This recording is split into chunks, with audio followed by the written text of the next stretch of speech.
Captain Ashok Kharat, स्वयंघोषित बाबा, कथित ज्योतिषी आणि महिलांच्या केलेल्या लैंगिक शोषण प्रकरणात आता तुरुंगवासाची हवा खातोय. अनेक विकृत प्रकार या खरातनं धार्मिक विधींच्या नावाखाली केलेत.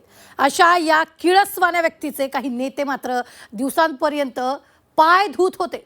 रोज या भोंदू बाबाचे नवनवे कारनामे समोर येत आहेत, पण अनेकांच्या भुवया उंचावल्यात ते खरातचे नेत्यांसोबतचे फोटो बघून. सरकारमधल्याही काही मंत्र्यांचे खरातसोबत जवळचे संबंध होते, त्यामुळे या मंत्र्यांची प्रकरणं बाहेर येण्याच्या भीतीनं ते तणावात असल्याचा आरोप आता होऊ लागलाय. काय घडतंय या प्रकरणात पाहूया.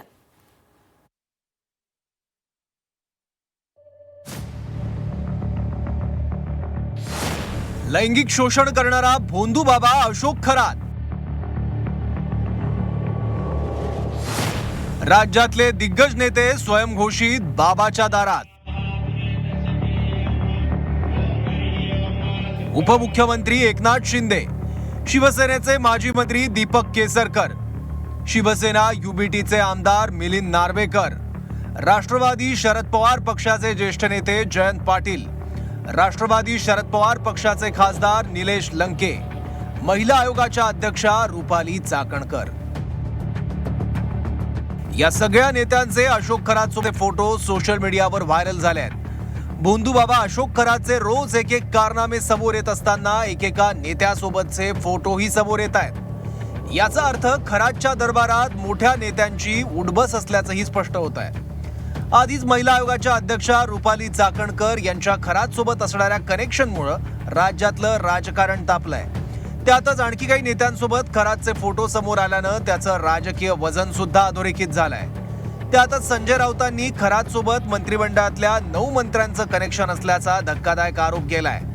तसंच हे मंत्री आता प्रचंड तणावात असल्याचा दावाही केला. तर दुसरीकडे ज्या ज्या नेत्यांचे खरातसोबतचे फोटो बाहेर आले त्यांच्या चौकशीची मागणी सुषमा अंधारेंनी केली आहे. सरकारमधले अर्धे मंत्री तणावाखाली आहेत. ते इतके तणावाखाली आहेत की काही लोकांना ICU मध्ये भरती करावं लागतं. जी माहिती माझ्या समोर येते आहे त्यानुसार या भोंदू बाबांना जी माहिती दिली आहे पोलिसांना ती अत्यंत गोपनीय जरी असली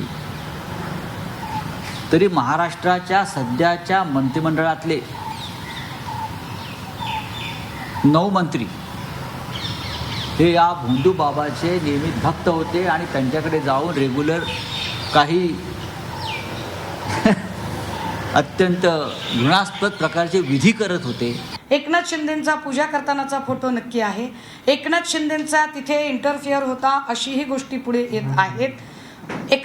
दीपक केसरकर दर महिना दीड महिन्याला तिकडे जात होते असं ते पत्रकार दत्तात्रय खेमनार यांचं म्हणणं आहे. दत्तात्रय खेमनारने तर त्याच्या पुढे जाऊन खूप खळबळजनक काही दावे काल केलेले आहेत.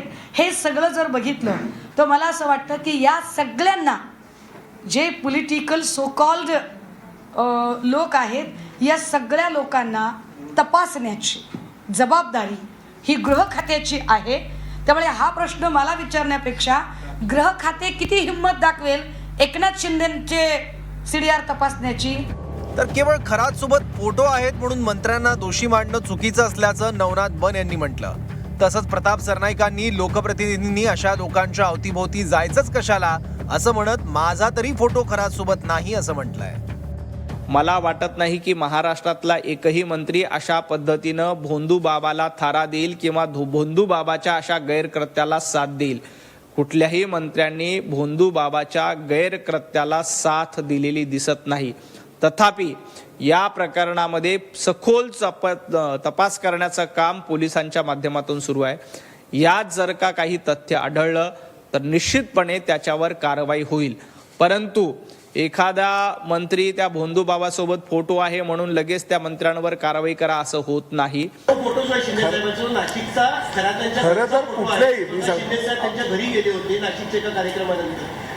काय होतं की एखाद्या व्यक्तीला समाजातून अतिप्रसिद्धी मिळते. त्याची म्हणजे आश्चर्य आहे की आजच्या युगामध्ये सुद्धा बुवाबाजीला थारा देऊन ते पाणी वगैरे त्यांच्या पादुकांचं हे करून ते पिलं जातं वगैरे हे दुर्दैवी आहे. अशा समाजातील म्हणजे घटकांना किती वाव द्यावा हे लोकप्रतिनिधी म्हणून आम्ही खरं तर ओळखलं पाहिजे. पण मुद्दा हाच आहे की ज्योतिषाच्या नावाखाली बाजार मांडलेल्या अशोक खरातचं राजकीय वलय तयार कसं झालं. आपण वेगवेगळ्या विद्यांमध्ये पारंगत असल्याची बतावणी अशोक खरात करायचा. कथित विद्या अवगत असल्यानं भूतकाळ आणि भविष्य सांगायचा. यामुळे अनेक प्रभावशाली माणसं खरात सोबत जोडली गेली. यातल्याच काही लोकांनी खरातच्या नेत्यांसोबत भेटी घडवल्या. आता पहिल्या भेटीतच समोरच्यावर छाप पाडण्यात अशोक खरात चांगलाच वाकबगार. नेत्यांच्या आयुष्यातली गुपितं, भूतकाळातले काही प्रसंग सांगितल्यानं अनेक जण त्यामुळे अवाक व्हायचे. आयुष्यातले काही प्रसंग सांगितल्यानं खरातबाबत आपोआप श्रद्धा निर्माण व्हायची. मग काही नेते वेगवेगळ्या समस्यांसाठी खरातचा सल्लाही घ्यायचे. खरातला एका नेत्यामुळे मग दुसरा नेता भेटायचा आणि फुकटची माउथ पब्लिसिटी व्हायची. यामुळे प्रभावी व्यक्ती आणि राजकारण्यांसोबत खरातची उठबस सुरू झाली. यातूनच काही नेत्यांची खरातसोबत जास्तच जवळीक असल्याचा आरोप आता होतोय.